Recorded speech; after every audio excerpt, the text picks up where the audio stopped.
or something like that. But okay, I'm not saying that's Nephilim either. Right. That's what I'm saying. That's why I stuck to giant. I didn't even say Nephilim. They are.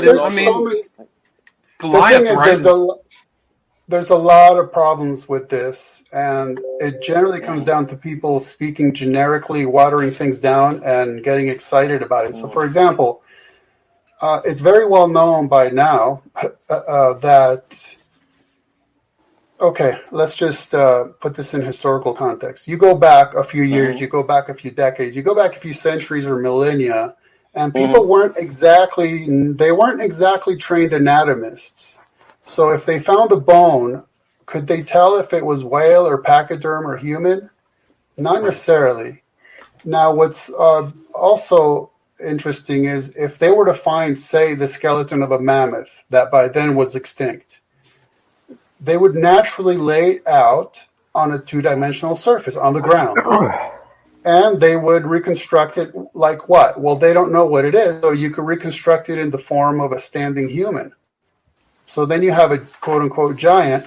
Moreover, if the skull is laid on top, it has this huge hole for the trunk, but you don't know it's a trunk because you don't know it's pachyderm, so you think that's an eye socket, and there you have a cyclops. This episode is brought to you by State Farm. There are some monthly expenses you just can't get away from, like insurance. You might be looking at your expenses thinking you're going to have to pause on your DIY project, stop collecting vinyl, or even give up your daily coffee fix to have great insurance. Talk about a nightmare. It's a good thing State Farm knows everyone has a budget, and they have a range of options, like insuring your ride and your home with surprisingly great rates on both. With State Farm, you can also personalize your policy, so you get the coverage you need at a price that lets you keep up with your projects, add to your vinyl collection, and continue to enjoy your coffee habits. So forget about giving up what you love to have great insurance. For surprisingly great rates, like a good neighbor, State Farm is there. Call or go to statefarm.com for a quote today. So it's that is part of the issue. I can't say that explains everything, but it is a fact that part of the issue is people not trained, and they find a bone. And you find this also in newspaper reports from the late 1800s, early 1900s. Farmer Joe says he found the skeleton of a giant human, but then further research would say, no, it's actually not a human. It's big bones, but it's, again, a pachyderm or a dinosaur or a whale or something else. And I personally have attempted to track a lot of these things down, either in journals, or I've even written to museums that supposedly have these bones. And they pretty much tell me, we don't know what you're talking about, which I know now people are going to say, but that's just the cover up, man. What do you want me to tell you? I just do my due diligence, and I just tell you what I find or don't find. But if I can touch upon the issue a little bit more about how the title of the show, The Shadow Over Scripture, right? Let me give you an example of that. So Steve Quayle, whole chapter's Quayle, little inside joke. Steve Quayle has stated, the understanding of Nephilim is the Rosetta Stone for understanding all of Scripture. Okay, hold that for a second. Rob Skiba wrote, I once heard Steve Quayle say something to the effect of, the understanding of the Nephilim is literally the Rosetta Stone for understanding all of history. Okay, so the thing is, this becomes a worldview philosophy, and it becomes a hermeneutic. So now, not only going to interpret Scripture based on something that the Bible tells us about in two single verses, just 2 verses, period. But now they're going to interpret history, all of history, through these 2 verses. It's astonishing how anyone could even imagine saying something like that, much less have it quoted agreeably and repeated by other people who think it's a great idea. It's shocking to me. Stunning. I agree with that. There's a real problem. Yeah, there is a problem there. I agree with that too. But one thing, like Zach and I have talked about a lot, because it keeps coming up, is this is how groups are formed, or cults. You find something, you make it your niche, and then you turn an issue that is secondary or tertiary or less non-relevant, really a minor issue, and you make it into a major thing. So I can't tell you how many people have called my salvation into question because I deny post-flood Nephilim. I couldn't tell you how many do that. Yeah. So how do you make that part of the gospel? How? Right. Well, that's a great point. That kind of goes back to my original question. Why is people doing this and what's going on? Well, the phrase that came to mind for me was Christianity and its temptations. So even though you're a Christian, there's so many in my opinion, unnecessary sects or additional books that take away from the original scripture. And somebody's tempted to just make this new twist on something, whether it's I saw angels, I got a Book of Mormon,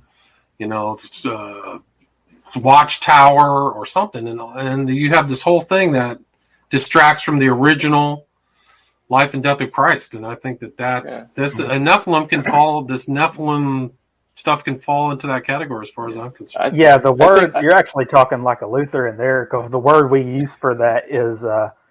I might be wrong a little bit, but we call it enthusiasm, where people are enthusiastic for things and they end up getting, revelations about the core of the gospel from post-biblical sources, and specifically, of course, visions, like in the case of whoever that Seventh-day Adventist woman was. And Mary Baker Eddy. Ellen G. White. Ellen White. Yeah. Baker Eddy was Christian Science. Scientist. Oh, sorry. Yeah. There's an important. Oh, sorry. Finish up. Sorry. Oh, sorry. No, that's okay. I was just going to say that every time, and this is why I think I've been soured on it so much, specifically because a person in my family who's into a lot of this stuff. And I kind of went down the rabbit hole from looking at it from, just his stuff to then looking at it, everywhere else.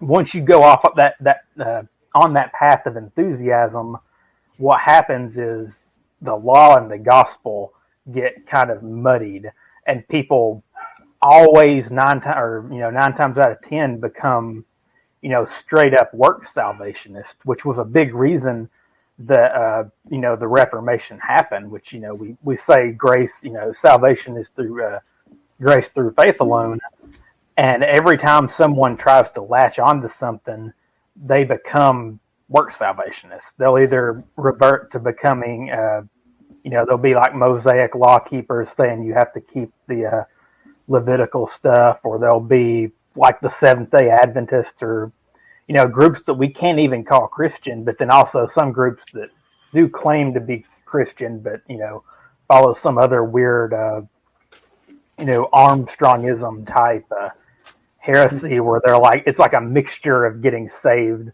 but then also doing the law. That was a whole big thing that the Catholics are into, because they get really confusing in how they try to say that we're also saved through our works, and then they add purgatory and stuff in. Yeah. It's like that always follows. Like, if something can get you off that narrow path of just trusting in Jesus for your salvation, you'll be a work salvationist. Now, maybe the Nephilim stuff has done that to some people. It's like everything else has. So, I'm assuming it's probably in there somewhere. Yeah, I think that's a good point. No, it's like you have to believe in Nephilim or else you're not saved, or you're not actually being accurate Christian, or you're not within the, narrow... Where is that in the Bible, and where does the Bible say that you have to have 100% accurate theology or you're not getting into heaven? I mean, if that was the truth, we'd be scared. We're all done. We're all... What were you going to say, Chris? Well, I was going to say, this leads into the point I was trying to say earlier. Pretty much, even with the topic of Nephilim, or if you want to say Raphaim, or just the fallen, or whatnot, there's going to be different categories of people it splits into. Because I was one that was headlong into this stuff a lot, and until I started, when I got into Bible college, I learned how to, research better. Let's put it that way, with exegesis and all this, right? So approaching the individuals that are coming to you with a certain point of view is very critical to understand where they stand with it. Have they gone off the deep end, or are they just searching, or is it this some works-based salvation for them, like you said?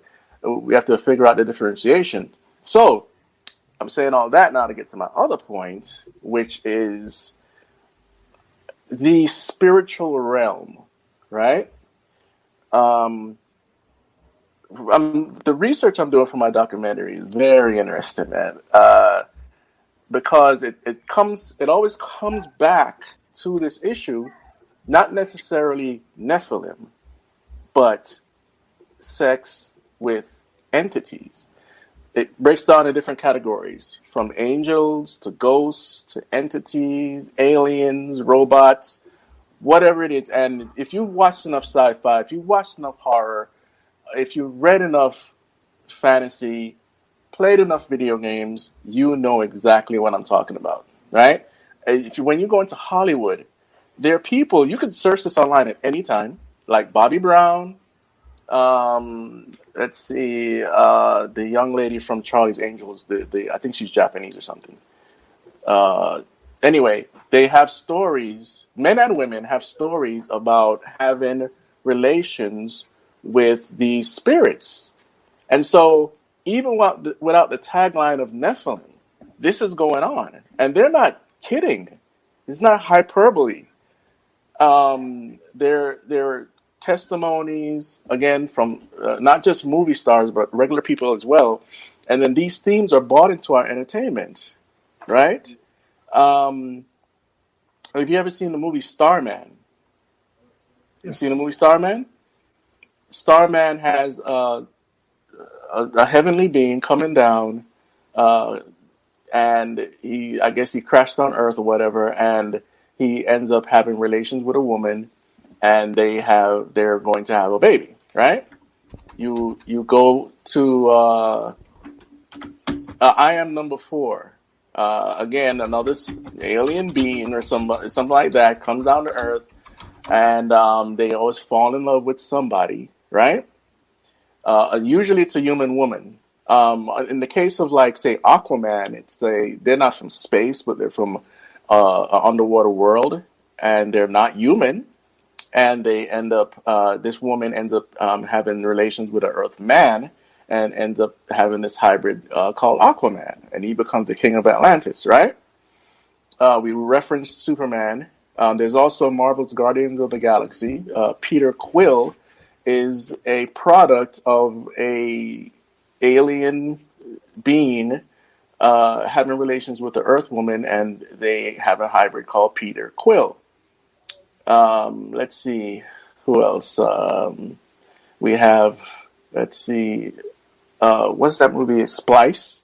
This is a woman alien coming down, and she's on a mating frenzy with men to have her, offspring. So you'll see this theme a lot in our entertainment. Why? Is it always pivoted off of the Genesis 6 narrative? I don't think so. I believe that just like there are blood sacrifices, there are sex sacrifices, sex rituals, and as you know about L. Ron Hubbard, Jack Parsons, and Aleister Crowley having homosexual relations to get secret knowledge. This is pervasive in the occult community. So even if a person doesn't know about Genesis 6 and what went on there, here we have the same theme. I think we need to explore that. Anyone? Yeah, you might find this interesting. You guys have probably heard of Rudyard Kipling, the Freemason Rudyard author. Kipling? Yeah, Rudyard Kipling. Yeah. If you remember his book, The Man Who Would Be King, right? It's about two Freemasons who people mistake them for gods, right? And at one point in the story, it goes like this. Says Billy Fish, how should a man tell you who knows everything? How can daughters of men marry gods or devils? It's not proper. I remember something like that.